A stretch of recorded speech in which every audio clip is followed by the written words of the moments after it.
Dan has friends who will beat me up. How old are these friends?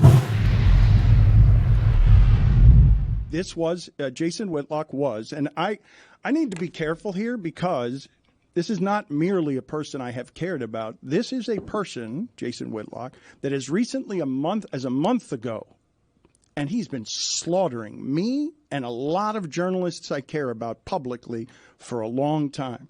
I called him a month ago several times, leaving messages just to see if he's okay. And I haven't talked to him in a long-ass time because some of this stuff hurts.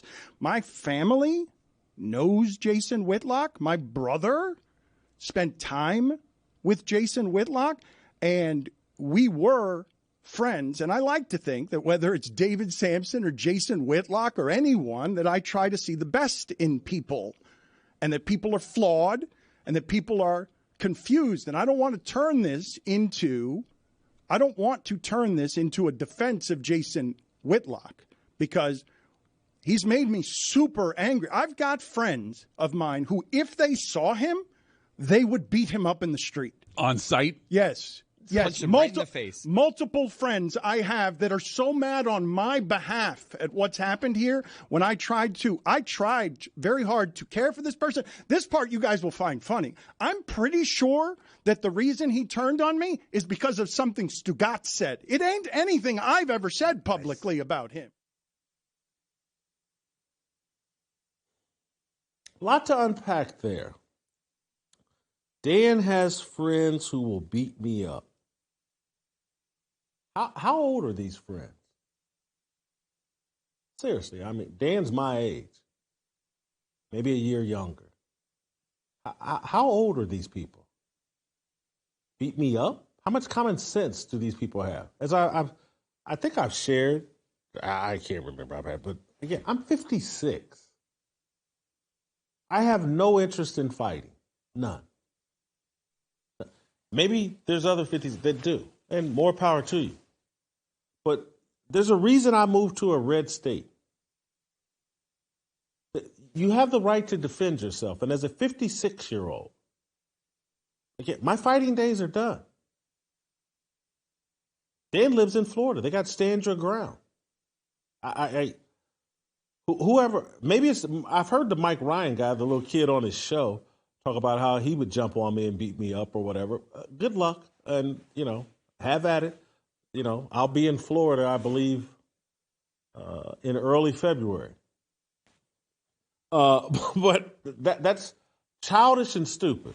The one thing I do like that Dan said here is that I've been slaughtering people in the media that he cares about for years.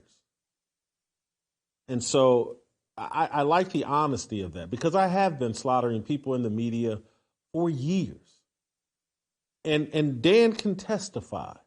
And Dan was friends with me while I was slaughtering Mike Lupica, Mitch Albom, Selena Roberts, Joe Posnanski. I can remember being on the phone with Dan when I kept telling him that Joe Posnanski has no idea what he's going to do with this Joe Paterno book. He's not a journalist. He's not built for this. And I remember Dan having to acknowledge that, Dan, you were right about Joe Posnanski. That was an awful book. So I've been slaughtering people in the media for years. So, Dan, if you want to testify to that, please go ahead. I can't remember the other parties. I was friends with his brother. That's one thing I can authentically say about Dan is, Dan does authentically care about his brother, but the Dan is doing something that he keeps trying to evaluate me as it relates to what happened in our friendship.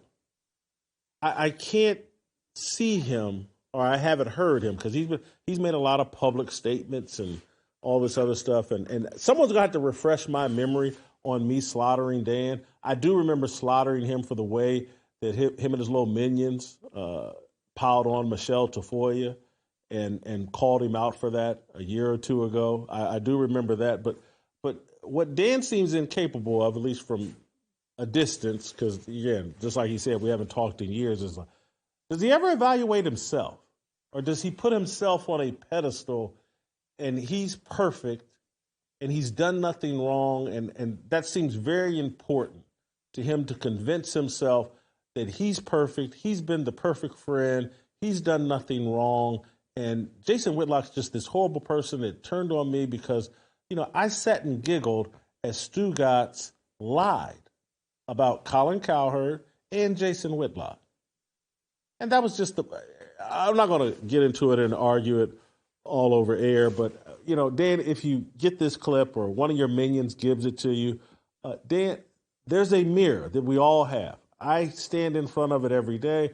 I come on this show and talk about the mistakes that I've made constantly. And perhaps you only get the highlights when once every 3 or 4 months, maybe once every 6 months, where something you happen on your show comes up on this show. But for the most part, anybody that watches this show accurately, no one gets judged more harshly than me, by me. Like what you saw? Hit that like button, subscribe, and check out the full episode by clicking the link below.